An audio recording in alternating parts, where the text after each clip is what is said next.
తాజాంశాన్ని చూస్తున్నాం. విశాఖ గాజువాక ఆటో నగర్లోని తుక్కు దుకాణంలో మంటలు చెలరేగాయి. ఇక మరింత సమాచారం మా ప్రతినిధి ఆదిత్య పవన్ అడిగి తెలుసుకుందాం.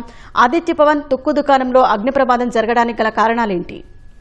Shaheen Gajuwaka auto Nagar F block లో రాధాకృష్ణ ట్రేడర్స్ అని ఈ దుకాణంలో ఇక్కడంతా కూడా తుక్కు దుకాణం ఉంటుంది. ప్లాస్టిక్ తుక్కు అంతా కూడా ఎక్కువ కాలం నుంచి నిల్వ చేసి ఉంచారు. అయితే ఎవరైనా పొగ పెట్టడం కానీ లేదా అప్రమత్తగా లేకపోయిన కారణం చేత ఈ అగ్ని ప్రమాదం జరిగింది. అయితే ప్రమాదం జరిగిన వెంటనే కూడా సమీపంలో ఉన్నటువంటి ఫైర్ డిపార్ట్మెంట్ తెలియజేయడంతో మొత్తం 4 ఫైర్ ఇంజిన్లు వచ్చి ఫైర్ ఫైటింగ్ చేశాయి. ఇంకా ఫైర్ ఫైటింగ్ కొనసాగుతుంది. తుక్కు అంతా కూడా ప్లాస్టిక్ ఇతర వ్యర్థాలు కావడం వల్ల మంటలు అధికంగా వచ్చాయి. సుమారుగా ఉదయం 6 గంటల ప్రాంతంలో గాజువాక ఇండస్ట్రియల్ ఏరియా ఈ మొత్తం ఉన్నటువంటి ఆటో నగర్ పరిసర ప్రాంతం అంతా కూడా ఒక పెద్ద దట్టమైనటువంటి పొగ అంతా అలుముకుంది. ఆ ప్రాంతం అంతా కూడా చాలా దారుణమైన భయంకరమైనటువంటి పొగ కమ్ముకుంది. మంటలు కూడా బాగా ఎగసిపడ్డాయి. అయితే ఆదివారం కావడంతో సెలవు దినము కాబట్టి పెద్దగా కార్మికులు ఎవరు కూడా లేనటువంటి పరిస్థితి. అందువల్ల కొంత ఊపిరి పీల్చుకోవాల్సి వచ్చింది. ఈ రకమైనటువంటి ప్రాణ నష్టం అయితే జరగలేదు, కానీ ఆస్తి నష్టం మాత్రం భారీగా జరిగింది. చాలా కాలం నుంచి కూడా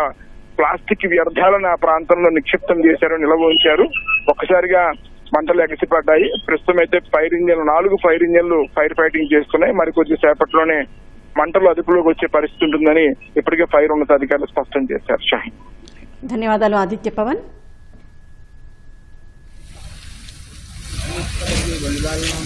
మొత్తం